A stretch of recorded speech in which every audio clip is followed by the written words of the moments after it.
Hello नमस्कार दोस्तों। Guys आप कैसे हैं? हमें आशा है कि आप अच्छे होंगे, स्वस्थ होंगे और पढ़ाई कर रहे होंगे। गाइज आज हम पर्यावरण से संबंधित 100 की सीरीज का पार्ट 2 लाई हूँ। जिन्होंने पार्ट फर्स्ट को नहीं देखा है वो प्लेलिस्ट में जाकर पार्ट फर्स्ट को देख सकते हैं और जल्दी से देखें, जिससे सारी चीज़ें जो पॉइंट पिछले पार्ट के पॉइंट हैं सारे क्लियर हो जाएंगे।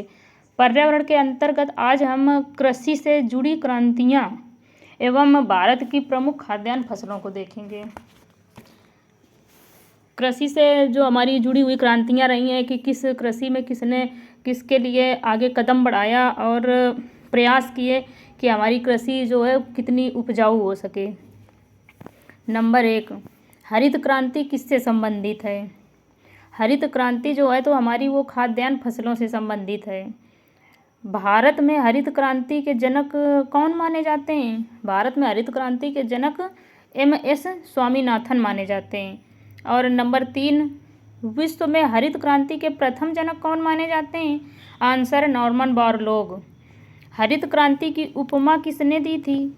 हरित क्रांति की उपमा विलियम गॉड ने दी थी। हरित क्रांति भारत में कहाँ से शुरू हुई थी? पंजाब से। श्वेत क्रांति किससे संबंधित है? दूध से। श्वेत क्रांति के जनक कौन माने जाते हैं? आंसर है डॉक्टर वर्गीज कुरियन। 8वां नंबर, श्वेत क्रांति को क्या कहा जाता है? आंसर है ऑपरेशन फ्लड। ऑपरेशन फ्लड कितने चरणों में चलाया गया था? ऑपरेशन फ्लड जो था वो 3 चरणों में चलाया गया था।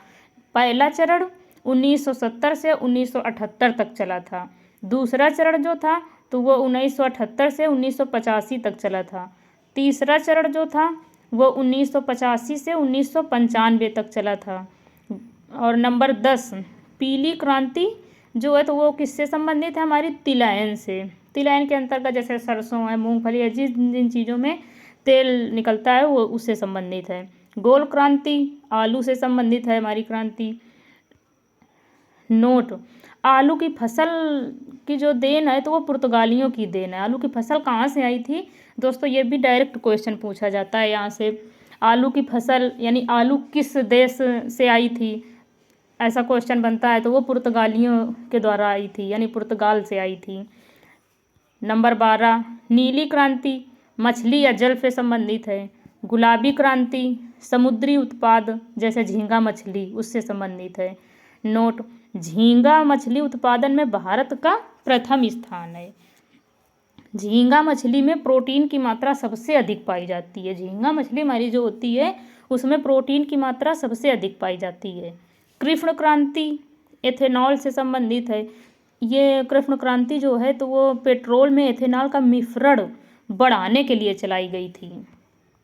15 नंबर, रजत क्रांति अंडा उत्पादन से संबंधित है।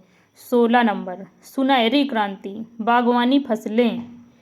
17 नंबर, बादामी क्रांति मसाला उत्पादन। मसाला के अंतर्गत जैसे काली मिर्च है, दालचीनी की लकड़ी है, इसी प्रकार से जो जो मसाला में प्रयुक्त होती हैं चीज़ें वो बादामी क्रांति उसी से संबंधित चलाई गई थी कि इसका उत्पादन और बढ़ाया जाए, इसके लिए चलाई गई ये सभी क्रांतियाँ थीं। लाल क्रांति मांस और टमाटर से संबंधित थी। अमृत क्रांति नदी जोड़ो परियोजना से संबंधित थी, जो कि नर्मदा नदी के पास चलाई गई योजना थी।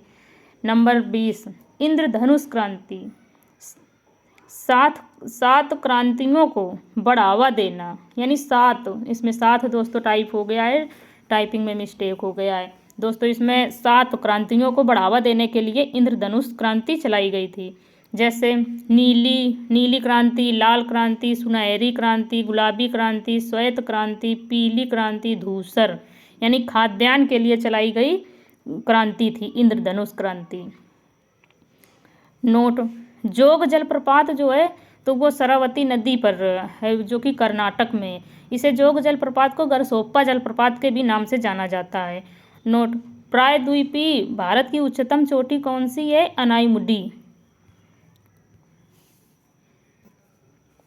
आगे देखेंगे दोस्तों, भारत में खाद्यान्न फसलों में चावल के विषय में हम देखेंगे कि चावल कहाँ पर कितना होता है। कहाँ पर ज़्यादा होता है, कहाँ पर कम होता है? विश्व में चावल कहाँ पर ज़्यादा, कहाँ पर कम?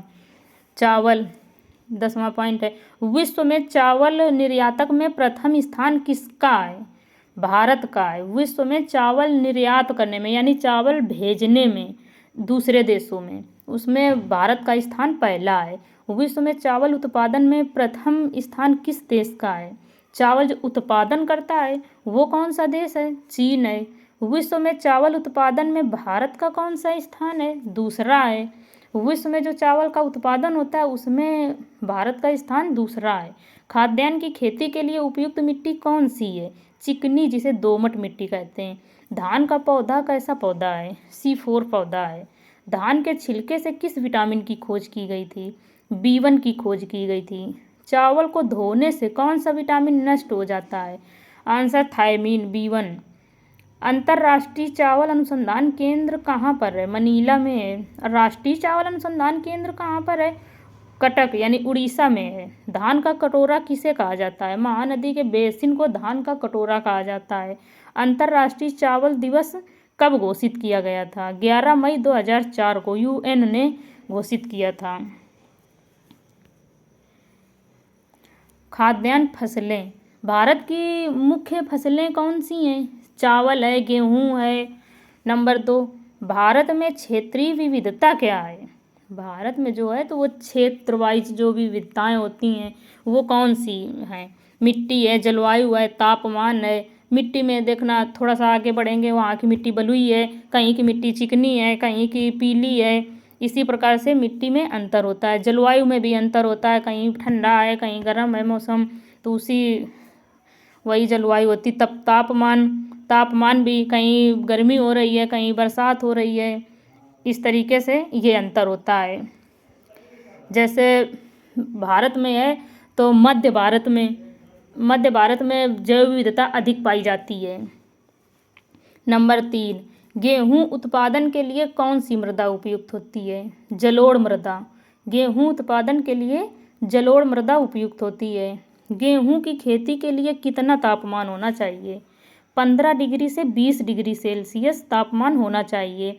गेहूं में कौन सी प्रोटीन होती है? ग्लूटेन यानी ग्लूटीन प्रोटीन गेहूं में होती है। गेहूं की खेती के लिए किस जलवायु की आवश्यकता होती है? समशीतोष्ण। गेहूं की खेती के लिए समशीतोष्ण जलवायु की आवश्यकता होती है। गेहूं उत्पादन के लिए विश्व में प्रथम स्थान किसका है? चीन का है।